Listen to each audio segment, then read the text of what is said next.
Lawmakers on Capitol Hill will vote next month on the deal that a large coalition of nations, the U.S. included, has negotiated with Iran regarding that country's nuclear program. The agreement has prompted a barrage of television ads. No doubt you've seen at least some of them, mostly against the deal. Fortunately, there's a new web tool to help you sort out what's real from what's not. University of Maryland professor Steve Kull joins us now with more on this. It's good to see you again. Welcome back. Thanks for having me. Great having you here. Do you think most people are, A, interested in the Iran nuclear agreement, and B, confused by just what some of the details are, just what the nitty-gritty of the deal is? Because there's so much out there. Some of it is contradictory, and therefore it can't all be true. Yeah, clearly people are quite confused. In fact, when polls ask people, what is your view, or do you feel like you don't know enough to say, about half say that they don't know enough to say. It's a confusing issue. People are making all kinds of claims, so it's really their head is spinning. And we find, though, that also that the answers that people give are heavily influenced by even just a little bit of information that comes across through the poll question. So talk about voice of the people, and talk about your efforts to help people, not to try to bring them to a certain camp, but to understand the basics. What is simply in this thing? Well, we've been working for more than 2 decades trying to improve the communication between the public and policymakers. And over the years, we found that people have a lot of misinformation. For example, the poll we did a long time ago, we asked, do you think we're spending too much or too little on foreign aid? And the majority said, oh, too much. And then we said, well, how much of the budget do you think goes to foreign aid? And the median estimate was 20% of the budget. We said, well, how much do you think it should be? Median response was, oh, how about 10%? And we said, well, how would you feel if it was 1%, which was the actual number? And most people thought that was just fine. There was no problem with that. So clearly there's serious misinformation. It's also very important for people to hear arguments pro and con. Absolutely. So that they really can hear and think through and deliberate, because maybe you just hadn't thought of some key angle on the issue. So how does the web tool, the series of questions and the informational slides that you've created at Voice of the People, how was this tailored for the Iran nuclear discussion? Right. Well, just as a general rule, we take people through this process called a policy-making simulation. And we're doing it right now as you speak, so okay. Go right ahead. Okay. And we first give people a briefing on the issue. We present the policy options. They hear pro and con arguments, and then ultimately they make their recommendations. And this whole process has been vetted with congressional staffers from both parties to say that, yeah, the briefing is fair and accurate, and the arguments, in fact, are the strongest arguments that are being made on both sides of the issue. So you can be really confident that you are getting a real good picture. You're getting the kind of picture that a member of Congress has. That's why we call it a policy-making simulation. We're trying to put you in the shoes of the policymaker. Nice that you were able to work with the staffers and get a kind of bipartisan buy-in from them on some basic statements and basic facts, because like with the ads, they're always, and not just on this issue, but on so many of the issues that are big, that are heated, that are hot button issues, where there's a ton of money from who knows where floating around. And they all the groups, Americans for Apple Pie and Common Sense. You don't know, and it's unknowable, who these groups are, and if you don't know their biases and what their goal is, what their aim is, you can't sort of tease out, you can't judge the source. Right. You can't judge the source, so you can't judge the knowledge. Right. You need to see the whole picture. You need to hear both sides of the issue. That way people can really deliberate. And what we found very interesting is that in most cases, when you present arguments pro and con, majorities find both sides convincing. They don't have highly crystallized views. They go, oh, yeah, that's a good point. And then you hear the other side, oh, that's a good point too.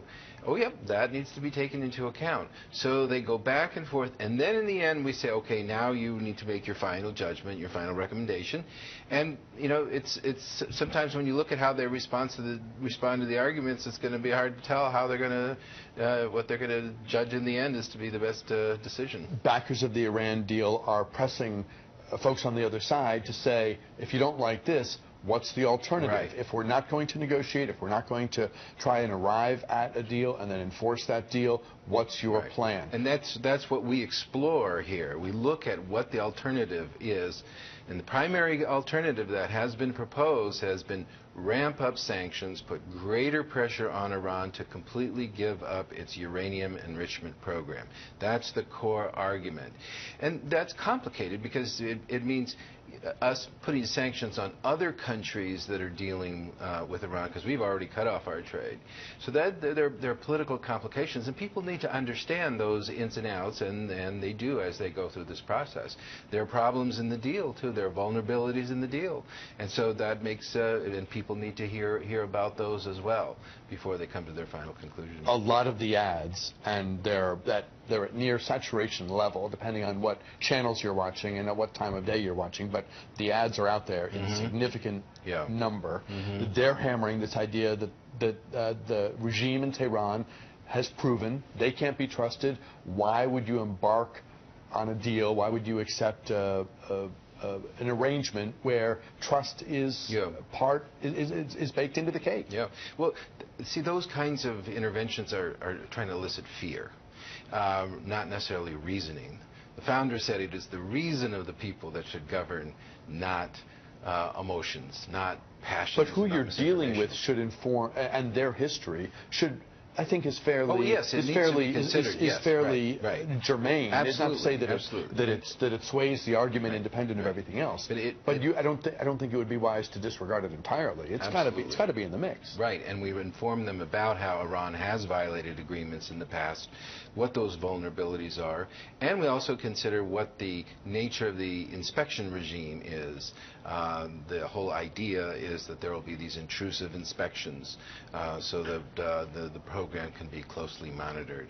All of the nuclear sites will be continuously monitored, and other sites can be monitored at request, which of course raises questions about what might happen if we can't get in there immediately. And so all of these issues are taken into account, need to be taken into account in this discussion. This is not a deal that the U.S. brokered with Iran. This is a deal that a large international coalition, countries who on most issues don't agree on the time of day or the day of the week, the president making the case that if we turn our backs on this deal, we are isolating ourselves on the world stage because so many people, so many nations were involved and have signed on. Yes, and that's a part of the challenge now is, can we walk it back now that this agreement has been made between all of these countries? Is the U.S. really in a position? So that's a new set of questions that is now emerging, and as when we try to consider what the alternatives are at this point. Do we know anything, and that maybe this is something you've looked at, maybe it's not, but these groups with, again, the generic names, we really don't know who they are. I don't think it's necessarily discernible. We don't know where their money comes from. Do we know what is undergirding this well-financed pushback? Well, there are some groups that are explicitly saying that they're behind these organizations, but I don't think really that's so much the point. I mean, if they make a reasonable case, that case needs to be heard. The opposite cases need to be heard as well. I don't think that it's intrinsically problematic that their arguments are being pushed out. I do think it's important for people to have a place to go where they can put it all together, see both sides of the issue, get accurate information, and come to some kind of conclusion, and that's what our idea is at Voice of the People. VOP.org? Yeah, if you go to VOP.org and you push the button that says Policymaking Simulations, you can try these simulations out yourself. Tell us about the project broadly. Well, the idea is to give the people a greater voice in government, but to give people a voice that is informed.